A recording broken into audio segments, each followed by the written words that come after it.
By the way, welcome to the world of cable where they try and silence your voice. Aren't you happy? Sean, I've been trying to silence you for years. It never works. I mean, you're like my big brother. I've been like, stop, Hannity. Oh, yeah, my big older brother. Yeah, go ahead, slap him around. Go ahead. Yeah, no. It's just so no one has a chance against you. I'm not concerned at all. Sean, thanks so much. Have a great show. Good to see you. All right. And good evening from Washington. I'm Laura Ingraham. Thanks for joining us. This is the Ingraham Angle.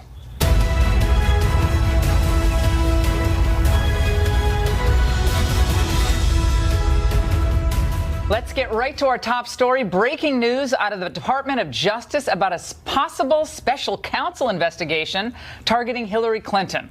In a letter obtained by Fox News, we've learned that Attorney General Jeff Sessions is directing prosecutors to take a closer look at the 2010 sale of Uranium One to a Russian-backed company and the Clinton Foundation's alleged unlawful involvement in it. Clinton's alleged donations to the Clinton Foundation amounted to a quid pro quo for Hillary's State Department to sign off on the transaction, which gave Russia control of about 20% of America's uranium capacity. And according to a letter from DOJ to the House Judiciary Committee, the Attorney General is open now to the possibility of appointing a special counsel to look into the matter and other matters related to the Clintons. And news comes ahead of Mr. Sessions' highly anticipated testimony tomorrow before the House Judiciary Committee. Joining us now exclusively for a reaction are two House Republicans who want a special counsel to investigate Mrs. Clinton, Congressman Jim Jordan of Ohio and Representative Matt Gaetz of Florida. Welcome to the show, gentlemen. You guys wrote an op-ed, and you asked Jeff Sessions to move forward on a special counsel. Congressman Jordan? Yeah. Well, no. Are they listening? Yeah, well, they're definitely listening. You talked about the headline tonight in the Washington Post. Sessions considers appointing a second special counsel. We sent a letter on July 27th outlining why we think it's warranted. We met with Attorney General Sessions and Justice Department staff on September 28th. So far, we've got nothing, but it's amazing. Today, we do an op-ed, and suddenly the Department of Justice has had a come-to-Jesus moment, and now there's going to be a special counsel, or at least they're talking about a special counsel. That's exactly what has to happen when you think about how the things we've learned and how serious they are. The American people want answers. We want to give them those answers. We think a special counsel is the way to go. Now, Congressman Gaetz, let's go through the many issues, the myriad issues. We have the Clinton Foundation. We have Uranium One. We have the way Comey handled a potential indictment, announcing the investigation, then announcing there would be no indictment. His process for going about this investigation, not being present at important interviews, immunity deals struck with people like Cheryl Mills. Yep. What among those many things, and again, our viewers, heads are swirling, what are the most concerning elements of those, given what you both know already about this? So many of these scandals link back to the Clinton Foundation, and it highlights that the American people are tired of this double standard where there's one set of rules for the Clintons and another set of rules for everyone else. Now, we're 6 months into this investigation of President Trump and his team in Russia. They found nothing. But look at the treasure trove of information that continues to be found out about the Clinton Foundation functioning essentially as a money laundering operation for the Uranium One deal. And that really ought to concern us. Our uranium assets are precious. We're an importer of uranium. It's crazy to give Russia this access to our uranium assets, but you had the very people that are now investigating President Trump involved in approving this deal and then silencing the witness who was ready to tell us that bribes and kickbacks were contributing to undermining America's interests. It's crazy. We need a special counsel to go after the Clinton Foundation. And Robert Mueller and Rod Rosenstein are way too conflicted to proceed against the president. Now, Rosenstein would have to call for the special counsel, correct? Is that right? I'm not sure of that. We don't know the answer to that, but when we sent our letter, we sent it to both Attorney General Sessions and to Deputy Attorney General Rod Rosenstein. So we'll see what we do. This goes back to Sessions recusing himself from anything related to We don't know how far that goes. What we do know is stuff you brought up, Laura. James Comey called the Clinton investigation a matter, not an investigation. James Comey began drafting an exoneration letter prior to interviewing Secretary Clinton before the investigation was over. When he ultimately gets fired, which he should have been a long time ago, but when he's fired, what does he do? Leaks a government document through a friend to the New York Times. And what was his goal? He told us under oath to create momentum for a special counsel. And who does that special counsel have to be? his best friend, his predecessor, his mentor, Bob Mueller, who was the guy who was conflicted in this whole Uranium One deal. So when all those facts come out, not to mention the dossier, when all this comes out, we're saying, if this doesn't warrant a special counsel, what the heck does? That's all we said. And finally, today, they finally decide, oh, there's an op-ed today. Maybe we better answer Congress, who 3.5 months ago sent us a letter demanding it clear back then. Congressman Gates, what do you think did take so long here? I think a lot of us who are, big fans of Jeff Sessions, and I'm one of them, I just find this to be curious. It's almost like anything that touches Russia, everyone's afraid of touching. Because you think, oh, you're trying to cover up for, some phantom collusion. You're trying to skid the tracks for Trump. This does go to national security, the integrity of the justice system, the credibility of Jim Comey and how he handled this investigation from the beginning. When I heard that he wasn't present, unless something's changed, he was not present when Hillary Clinton was interviewed. How can he not be present? How do they have no notes of that? No transcript of her testimony? Well, it happened on a Saturday, I believe, on 4th of July weekend, if my memory serves me correct. Well, it's absolutely ludicrous that James Comey made the decision to start drafting an exoneration letter before interviewing witnesses and before interviewing Hillary Clinton herself. Your question is, why did it take so long? And why tonight do we have, on the eve of Jeff Sessions' testimony before the Judiciary Committee, a statement that they're open to a special counsel rather than what Jim and I would like, which is the appointment of a special counsel? It all goes back to the Clinton Foundation. Jeff Sessions, in his testimony to the Senate, said he was recused on any matter that had any nexus to the Clinton Foundation. There was no legal obligation for Jeff Sessions to say that or do that, but he did. There is no way to investigate the Uranium One deal without looking into the Clinton Foundation filling out deposit slips with millions of dollars of donations from the Russians. So that appears to be the challenge, the nexus. And we certainly cannot leave to Mr. Rosenstein the question of appointing the special counsel, because it's Rosenstein's name on the signature block, sealing from Congress and the American people the very testimony of the informant ready to tell us about the bribes and the kickbacks. What do you make of the old Obama intel chiefs coming out yesterday and, in various ways, various interviews recently, they're coming out and criticizing Trump on his comments about Putin and so forth, given the fact that we know both of them have their own credibility problems in testifying before Congress. Of course. Well, I also think it's interesting. Go back to the January 6, 2017 meeting that Mr. Comey had with President-elect Trump, where he briefs President-elect Trump on the dossier.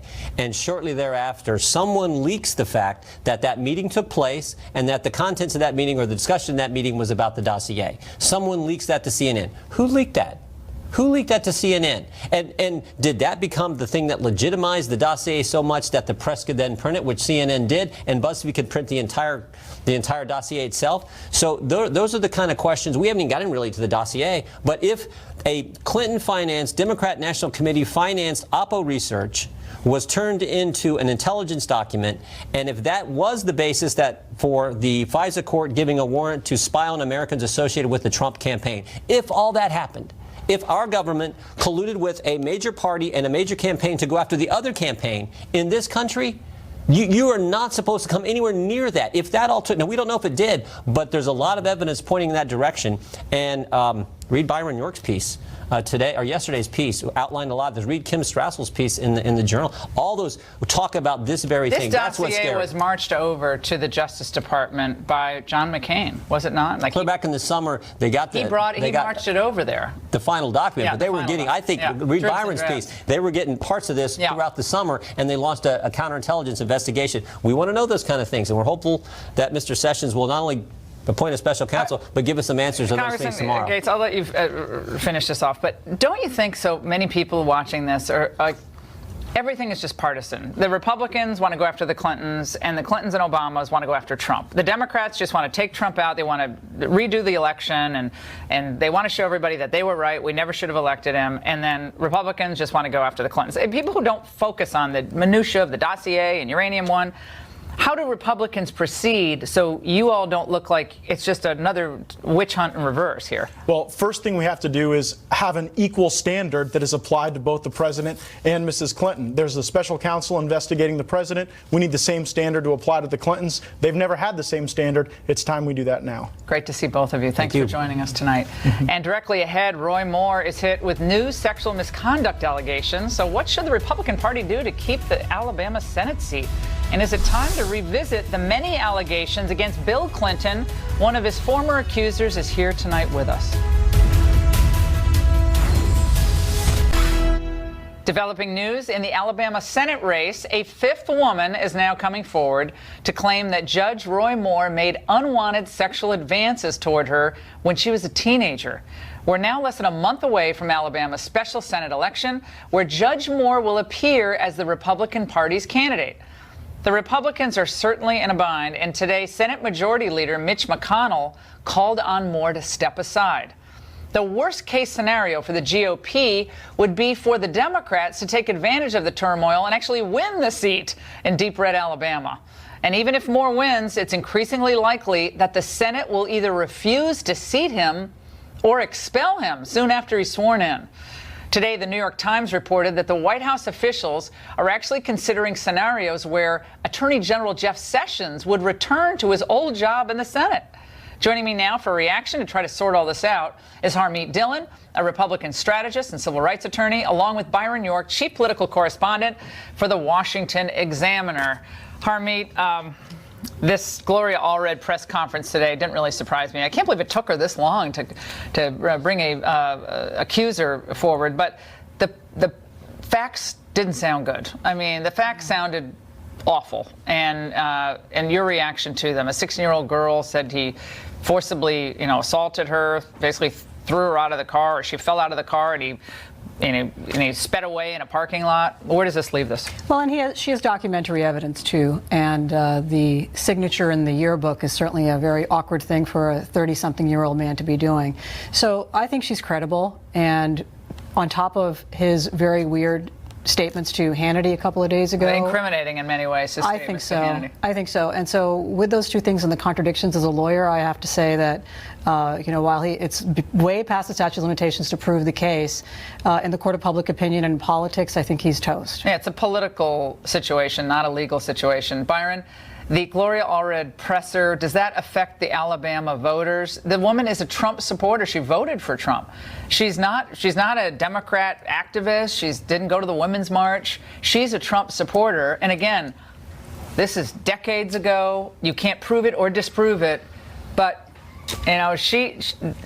I thought that was not a good development, to say the least, for Roy Moore. Well, the election's not until 4 weeks from tomorrow. So there is time for more stuff to come out. And if indeed these charges are true, it's very unlikely that it was done once and never again. So I think you're likely to see more. But the Republican Party is in a terrible mess here. I mean, first of all, Republicans are wary of trying a write-in vote because it's a special election. It doesn't work. It doesn't have the kind of turnout in a general election. The governor doesn't seem to want to change the election date because she's already done it once. She can do it again, though. She could do it again if she wants. What would happen if she did that? Could you then reprint ballots? Is that possible or no? Well, the law says the ballot is set 76 days before the election, so you push it out there, and you could change things, and you could get a different candidate on the ballot. But Roy Moore doesn't owe anybody anything. So now what you saw today was Republican members of the Senate upping the ante and saying we will expel him. Cory Gardner, also of course McConnell, both. They're both establishment politicians. They didn't like Roy Moore from the beginning, but they can make his life miserable. And then in turn, 2018 Senate candidates, they're all going to get the Roy Moore question. Will that push Roy Moore to say, okay, well, I don't even want to be with you people, let alone, run this whole race out. The Senate can expel a member, but he can make their life miserable. They can't just swear him in and then expel him.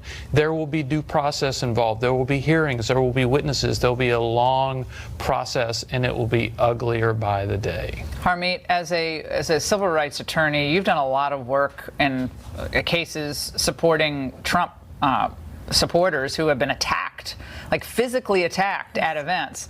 And you also represented a lot of women who've been, subject to the various forms of abuse. Does this type of revelation years later, is that seem politically timed to you? I mean, he has been out there for 30 years in public life, 30 plus years in public life. It is kind of interesting that it all comes out a month before the election. Well, obviously, veracity or non-veracity of the women aside, the timing of this is quite stunning. Well, both things can be true. That the timing is engineered by his political opponents, that seems almost certain to me. But it also can be true, and probably is, that these women have nothing to gain by coming forward at this time. I mean, it's humiliating. It's very traumatizing for them, and you can see the trauma in today's victim with Gloria Allred. And so, yet there have been false accusations. We saw the Duke, lacrosse case. We saw the Rolling Stone case. And he wouldn't say, what do those women really have to gain? But these women don't know each other, Yeah. and they're telling a consistent story. And even after the press conference, a story has come out about him being banned from local malls. That was in the New Yorker. That the mall cops apparently didn't want him at the mall, the Gadsden Mall, and they can't confirm. Again, they tried to go back and confirm this through security officials at the mall, but they can't confirm it. So it's a long time ago. But when you see the signature of cruise in the mall for the kids is not a good. And what 32-year-old is signing yearbooks? I mean, that's just creepy. So I don't know how to explain that. Byron, as a matter of pure politics at this point, if he decides, okay, I'm done with this, I'm not part of this, I'm separating myself, I'm withdrawing, his name remains on the ballot. It does. And then if he still wins, which he could, probably won't, but if he wins, they then declare the election null and void. However, I learned over the weekend that they never passed rules governing the primary process and this process of this. They never passed the actual rules, which is kind of a dirty little secret in Alabama. So it's unclear what the final ruling would be on the null and void. Would it mean Doug Jones wins, or would it mean the entire election is thrown out? Right, and it could mean the governor appointing another senator. And Big Luther's back. The original plan was for Luther Strange to serve in the Senate until November 2018, and there would be an election then for the last 2 years of Jeff Sessions' seat. But this current governor, Kay Ivey, wanted to do it sooner, so now there's going to be one on December 12th, and all this has. We have Mo Brooks, who was actually kind of anti-Trump during the primary, but then he came around to Trump. Very strong on immigration, great conservative. We have Gary Palmer, who's a congressman in Alabama, kind of right down the middle, conservative. There are a lot of people in Alabama who could actually step forward. You also have Bob Riley, the former two-term governor, very popular of Alabama, who I bet you could convince to throw his hat into the ring on this. And he's very well thought of. We tried to reach Bob Riley tonight to see if he'd come on the show, and he doesn't want to talk right now. Everybody's kind of running for the hills, but those are three good options for the state. But even if it's Roy Moore, you have to remember, I think, the Senate leadership, Republican leadership, may have to dial this back a little bit out of respect to the voters of Alabama. Alabama has to decide. If they elect this man, then the Senate is going to have to respect that. Yeah, well, and the South doesn't like to be considered dumb, backwater, all the stereotypes that the North still puts on the South. They don't much like that. So they don't much like, whether it's television hosts or anyone else telling them what they should do in their home state. It's great to see both of you. Thank you so much. And with sexual harassment and assault scandals rocking some of the top names in Hollywood, media, now politics, even some on the left are turning their attention back to Bill Clinton, who's been dogged by sexual assault allegations for years. For example, today on the liberal Atlantic magazine's website, this is shocking, an article reads in part, quote, "Feminists saved the 42nd president of the United States in the 1990s. They were on the wrong side of history. Is it finally time to make things right?" Joining us now for a reaction from Arkansas is one of Bill Clinton's accusers, Juanita Broderick, who claims that Bill Clinton raped her. And she joins us now. Juanita, after all these years, even some on the left are coming around to this idea that you should be taken just as seriously for your allegation as someone represented by Gloria Allred. Yes, I've been hearing that, Laura, and it's very rewarding. Do you think, Juanita, after all these years and you see these accusers now coming forward on Roy Moore, that in a very odd way, your case, even though it was only Lisa Myers at NBC and a few short articles about your situation with Clinton, that we're actually advancing on this issue and this topic? Or is it still just all about politics in the end when it comes to politicians? Well, I think in this situation we're actually advancing. I feel like people are starting to believe. I think people are starting to believe and realize that I was truly sexually assaulted by Bill Clinton. And I think we're going to go, I think we lost, I can't hear Juanita, unfortunately, but Juanita, hold on, because I'm going to go back to my panel. We're going to fix the audio, and I'm going to go back. So her point is interesting, because she said, look, no one believed me.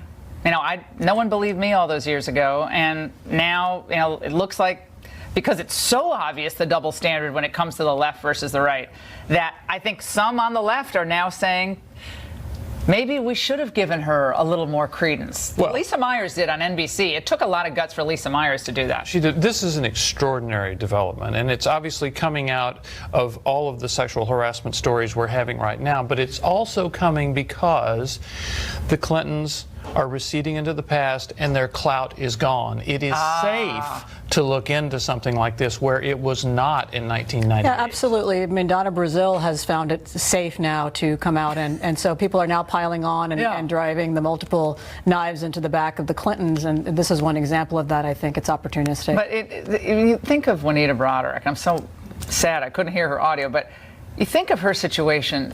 She came forward after a very difficult period, and she basically got nothing from it. I mean, she got an NBC report, and I will always be grateful for Lisa Myers for actually pursuing that.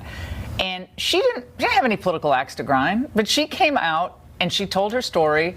And I remember even at the time, people were doing polygraphs and, polygraph analysis. She's probably telling the truth, just the way she told the story and told friends at the time what happened. But Laura, I've had a few of my Republican friends say all of these 5 women accusing Judge Moore must be lying, et cetera. And the reason why women hesitate to come forward is exactly this Juanita Broderick situation. She gets dragged through the mud. Right. People don't believe you. It happened a long time ago. Why didn't you come forward at the time?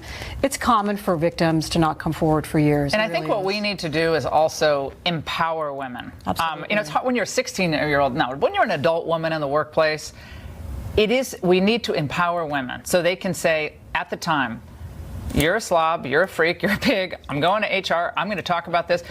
But it's hard when there's a disparate power base in the workforce. You're a little peon and this guy's so it is hard for women. Byron. With the Broderick case, you have to remember this fit into the way the Clinton machine was treating the women who were accusing the president of some sort of misconduct. I mean, some of the things that were said in that case would really stun people today. For example, when Paula Jones came out with her allegations against Bill Clinton, I believe James Carville, his top strategist, said, if you drag a $100 bill through a trailer park, no telling what you'll find. I mean, it's hard to imagine. And bimbo eruptions. That's what was said about these ladies, bimbo eruptions. And remember when Monica Lewinsky we first learned about that, before they knew she was going to kind of cooperate with them, the Clintons, they called her the Clutch, the nicknames, the Stalker. They were ready to destroy that woman's character.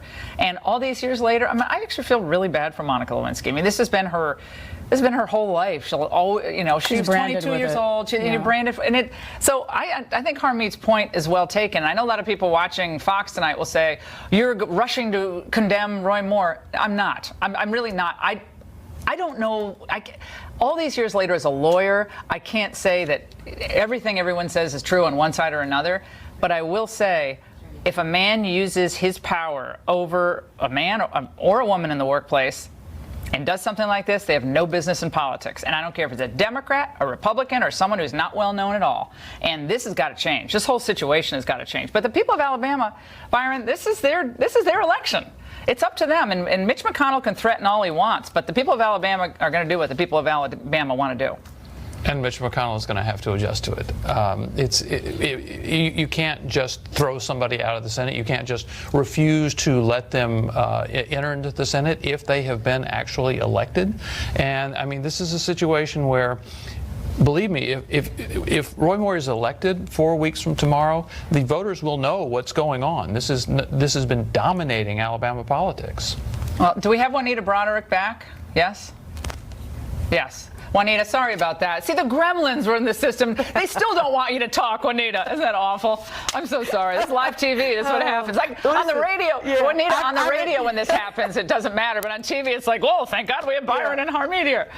Anyway, Juanita, I hope you were able... Go ahead. I was enjoying listening. Well, I hope you heard some of it. I hope you heard some of it, because I remember, and I would like, and if you don't mind speaking to Lisa Myers of NBC, because all those years ago, I was actually hosting a show on MSNBC, and I remember when she came forward with that report, and she had to fight to get that on the network. And I had to fight to be able to talk about it on MSNBC. Right. I got into a huge fight with MSNBC executives at the time because they didn't want me to run it on my show at the time. They didn't want me to go near you at the time, and I think you came on with me. Yeah, well, don't you remember when Britt Hume and all of the men around him and women were wearing Free Lisa Myers buttons? Oh, I don't know if you remember that or not. I do remember that. That was really. Yeah, but that's when we had reporters. Yeah, that's when we had reporters who were actually willing to go to the mat. Do you think, Juanita, after all this time, there will be any, whatever, there's not justice because, it's not a legal case, but there will be some type of comeuppance for the Clintons, or it's just a momentary thing here? Oh, Laura, I hope so. I hope that they finally get what's due to them. That's why I was so enraged yesterday when Chelsea Handler tweeted what she did, and why I came back and tweeted what I did. She supported my abusers in the 2016 presidential race. And I wanted to say to her, I matter too. All victims matter. It doesn't matter if you're a Democrat or a Republican, or if you're, who cares? Or if you're straight, or if you're gay, or if you believe in God or not. We all have the right to be believed. And Juanita, we actually have a full screen, I think, of that tweet that Chelsea Handler, that totemic intellect. Imagine being molested by an older man. She said, then that man denies ever doing it and goes on and gets elected to the United States Senate. What kind of message does that send? And then you tweeted back at her, hello, remember me. Yeah. And again, a lot of these people have very short-term memories. I'm glad you took her on, Juanita. I apologize for our audio gremlins, but we'll have you back. Thank you so much for spending some time with us, and to Harmeet and Byron for picking up the slack in the studio. These are two good friends. And coming up, a shocking report revealing the number of people issued visas to the United States from countries, you guessed it, that are state sponsors of terror. Stay with us.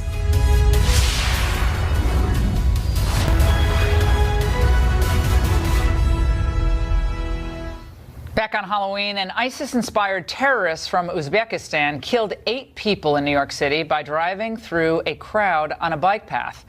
So how does somebody like that get into this country? It turns out it was through a thing called the Visa Lottery Program. And we're learning more about that program tonight. Data is now showing that the U.S. government issued nearly 30,000 visas to people from countries designated as state sponsors of terrorism between 2007 and 2016. Again, all through that lottery. This is not good. It doesn't take a genius to say that.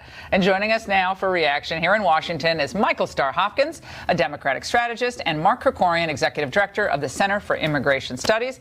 It's a group that advocates for stricter controls on immigration. Gentlemen, it's great to see both of you. Thanks. Michael, what's going on here? I mean, we have a lot of problems in our country. We have a lot of problems with gang violence and some crime. Some crime has gone down, but we still have big struggle and drugs and so forth. Yeah. And now we're bringing in people on this lottery system. It's kind of like affirmative action for visas, I think, because it's like it's all diversity, we need diverse things. But it turns out we're bringing in a lot of people from countries where we really can't vet people very well. Are you in favor of that? Or? Let me unpack all that. So first, immigrants have committed less crime than actual natural-born American citizens. Fewer crimes. Fewer crimes, and crimes at a lower rate than natural-born American citizens. So I think it's dangerous when we start painting broad strokes. Why does that matter? Immigrants. Because do you think people have a constitutional right to come into this country? No, but every immigrant who comes here under the diversity waiver, which is 4% of all visas that come into the United States, these people all go through an extensive background check. They all go through. They have to have, a high school diploma. Some have to have bachelor degrees. There's a very specific criteria that they have to meet. And so I think when we start painting people as criminals and things as such, gang members are American citizens. Timothy McVeigh, who killed hundreds of Americans, was an American citizen. You're going back to the old Timothy McVeigh saw. I mean, we can go back to Sutherland, Texas. I think if our issue is, but we already have enough problems with that. I mean, we don't really need to. I'm just saying, if we're making take sure a flyer on other people. If we're making sure that people aren't getting killed, then let's look at Americans before we're looking at people. So we should take a chance on Sudan. Would you trust Sudan's background checks? I mean, if you were to go through Sudanese, they have to go to the Sudanese records. I mean, Sudanese record keeping? Are you kidding me? But we don't have to rely on that. We have the State Department. What are we finding out? We have to go through Sudan. We don't have a magic box we go to find some guy unless he's on a terrorist watch list. But that's like saying, a Sudanese person goes through security when they fly through the Sudanese airport, but they go through our security before they enter. And the same's true with immigrants coming through on visa waivers.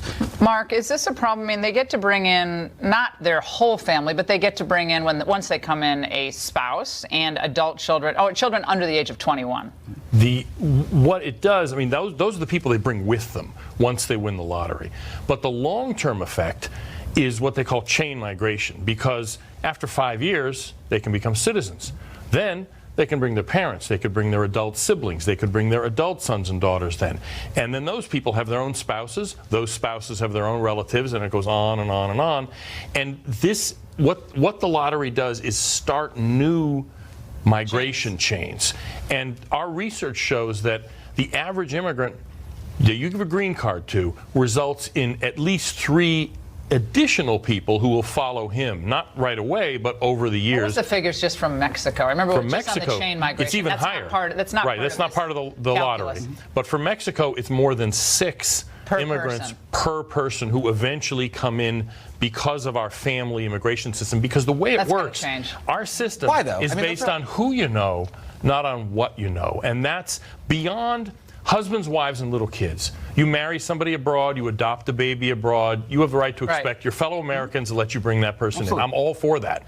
But other than that, adult brother, aunt, second cousin, twice removed. These people do still all have to go through background checks, have to meet requirements for visas. You get a leg up in the system, though. When you have an American citizen sponsoring you, the family, you have a leg up on everyone else. So you can actually go to the front of the line. But you still have to go through the line. But it's another question here, though. I think we have to also realize that there are lower-income Americans, middle-income Americans, who still do struggle to get good work. And I think when we say chain migration, bring people in who can bring something to the country, have a skill, be self-sustaining. And if they come in, I would say everyone who comes in has to either be self-sustaining, show that you can earn a living, and if you can't any longer earn a living, an American citizen must sponsor you, be in charge of you. So it's not, you don't become a ward of the state. That's a concern. Technically that's the law now, but interestingly enough, remember Michael Bloomberg, mayor of New York, a couple of years ago at the end of his administration,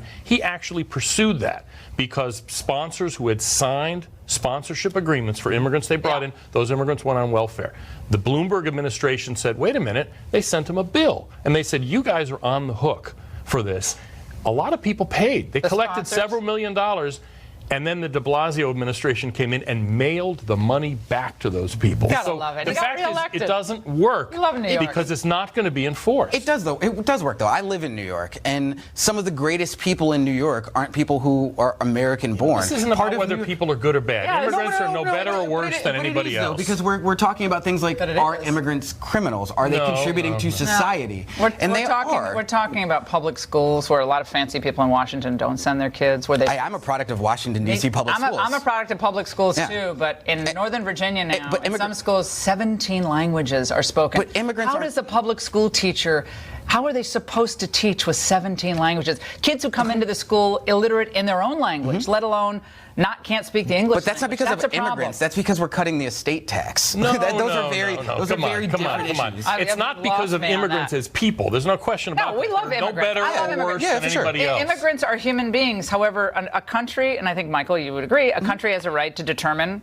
her own immigration laws and her own borders. And if immigration laws are either being violated or are not working for the American people for whom they're supposed to work, then I think they should be revisited. But we've had comprehensive immigration reform on the table, bipartisan comprehensive immigration reform, and Republicans haven't passed it. They own the House. So the Senate, Republicans the White who House. wanted amnesty and doubling legal immigration got together with Democrats who wanted amnesty and doubling legal. Yeah, that's collusion. Last I checked, that's bipartisan. I mean, that's an agreement. By the way, can I say something completely unrelated to this? That Michael looks exactly like a combination of Bruno Mars and Lenny Kravitz, and I said it before, and I said I'm going to say that on television. Right? It works well at bars. And you said it works well at bars. You get confused for both of them. So but Laura's not saying who I look like a combination. You're good on TV and radio. Okay, just enough of the compliments for both of you. Thank you so much. And straight ahead, President Trump argues for a better relationship with Russia, and the left and some on the right lose their mind.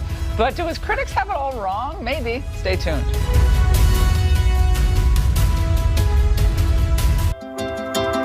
How do you chase what? President Trump's critics have many things they love to complain about, but perhaps their favorite line of attack is to complain that he's too soft on Vladimir Putin and the Russians. Roll the tape. He's taking some heat now for suggesting that he believed Vladimir Putin with regard to Putin not being involved in any meddling in the election. That doesn't sound like America first. It sounds like Russia first. He continues to give Russia a pass. 2 years of essentially not seeing Russia as the international spoiler. I regret to say this. The President of the United States is without a clue as to who we are and what this country represents. Yeah, he just won the election. He doesn't know anything about the people. So why exactly are closer relations between the United States and Russia a bad idea? Joining us now for a reaction from L.A. is Roger Simon, the co-founder of PJ Media, and here in Washington, Mike Warren, a senior writer at the Weekly Standard. All right, Michael, let's start with you. This is the way I look at it. I lived in the former Soviet Union as a student, and I have 2 Russian sons who I adopted, and I'm fascinated by the Russian psyche. One thing about the Russians is their pride. They have a lot of pride in Russian history and everything they've been through. And so I bet Vladimir Putin, when you see him trying to talk to Trump when they were walking in the Philippines, he kept trying to talk to him. Trump's kind of doing small talk. But I think they, like China in many ways, they want to be shown some respect. Is it a bad thing for the United States not to try to engage with Russia where we can engage and actually maybe accomplish something? Well, I don't think anybody's seriously saying that we shouldn't engage with Russia. It's a big country. It's got a lot of national resources. It's got that permanent veto power on the UN Security Council. That being said, I think it's important to be clear-eyed about not just Russia, but Vladimir Putin in particular, and his designs for his own, you mentioned pride. He also has designs to be a major power in some areas where the United States has its own interests. And a lot of times those interests conflict or really, actually come in contact with each other. Take the Middle East, for instance. That's a place where I think you go back to the Obama administration. They made a mistake, I think, in not getting involved. How's that reset? They wanted to reset. They wanted to reset, and what they ended up doing in, for instance, the Middle East is they didn't engage in Syria. They allowed the Russians, who again are allies with Iran and Bashar al-Assad, to really take control. Now they're in charge of that region where the United States is no longer a player. Hey, Roger, when I think of all that I hear about Russia, we can't do this, we can't do that, I always say, okay, now apply that analysis to China. China is building islands in the South China Sea. China is stealing our intellectual property. China stole 50 million personnel background check files from the Office of Personnel Management. China is forever hacking into our systems. China has terrible human rights violations, and they have a 2025 plan to dominate most major industries. But we have no problem having constant dialogue with China and wanting to work with China, doing joint ventures with China. China is good, Russia bad. Yeah, it's just pure prejudice. Also, China is more powerful than Russia. Much more powerful by about threefold. I would say that's a good estimate. But you know, the other interesting thing, and here's where I differ in nuance, I hate the word, but with Mike, is that I think that a lot of the Russia stuff that's been going on since the beginning of the election has sort of distorted things to such a degree that the public can't deal with Russia, and Trump has been undercut continually in the ability to try to deal with them, and just being called a softie. But who was more soft than Obama when he whispered to Medvedev that tell Putin that I'll be fine after the election? I mean, if Trump had done that, he'd be impeached and beheaded. I mean, it's ridiculous. But he didn't do anything like follow up. I think this is something that all American presidents fall into. They think, you know, remember George W. Bush said, "I can see into Putin's soul." The problem is that there's I think the president has a problem in not being able to acknowledge that Russia had tried to meddle in the election when everybody in the administration, including Mike Pompeo at the CIA, who we Yes. kind of backed off on that. Both of you, we're going to have you back for a longer segment. This is really fascinating, and thank you for joining us. And up next, the mainstream media swooning over Ohio Governor John Kasich. Why? Tonight's angle after this. Governor who just won't go away. That's the topic for tonight's angle. John Kasich has been a headline of a Sunday show guest for now, 17 times since Trump's inauguration. And he used his latest Sunday show outing yesterday to convene a gun control talking group. What I want to do is I want to get a group of reasonable people, pro-gun people, and those who favor limits on gun ownership, and I want to put them in a room and see if we can find some common ground. Fascinating. And a month ago, he spent another Sunday morning trashing President Trump's trade and immigration policies.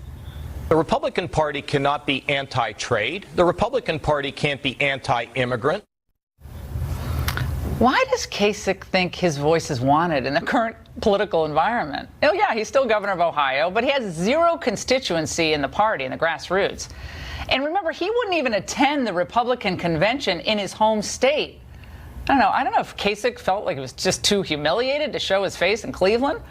And don't you hate a sore loser? Even Detroit Mayor Coleman Young welcomed the GOP to the city of Detroit in 1980, and he was a Democrat.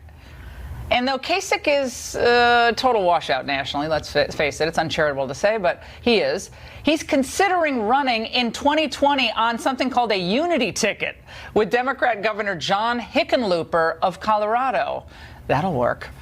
In his commentary, you can hear Kasich's simmering disdain for the party that so roundly rejected him. And his contempt for President Trump is now legendary. Perhaps, I was thinking back on this, I think it's one debate moment, perhaps from October of 2015, that really stuck in his craw. Let's watch. This is the man that was a managing general partner at Lehman Brothers when it went down the tubes and almost took every one of us with us, including Ben and myself, because I was there and I watched what happened. That stung. And though he's long denied his personal bitterness had anything to do with this grudge against Trump, I don't just believe it at this point. John Kasich can go on all the Sunday shows he likes, and reporters will continue to celebrate him as the uber coolest never-Trumper of them all. But after all the bluster and the photo shoots and the camera time and the green room time, John Kasich is where he was at the end of the primary season. He's a man with enormous ambition and just minimal support, just a little bit. We may not know where Kasich is headed, but boy, do we know where he came from. Do you remember what his father did? Well, let's start off with my father being a mailman. Well, Megan, my father was a mailman, and my father was the mailman. They called him John the Mailman, like my dad, the mailman, John the Mailman. And I got to tell you, my father carried mail on his back. I like mailmen. And speaking of mail, this will soon be landing in the mailboxes of unfortunate GQ subscribers everywhere. In their Man of the Year edition, Gentleman's Quarterly has named Colin Kaepernick Citizen of the Year. The man who started the NFL kneeling epidemic during the national anthem, the man who inspired his fellow players to break faith with their audience, the man who's responsible for the league losing millions in merchandising and tickets and viewers, is being hailed by a men's fashion magazine as an exemplary citizen. If you're looking for exemplary citizens, I have a few. How about Stephen Williford, the Texas man who confronted and pursued that church shooter in Sutherland Springs? Or how about Houston Texans star J.J. Watt? He raised $37 million for Hurricane Harvey victims. And by the way, GQ also named Stephen Colbert the bad hombre of the year.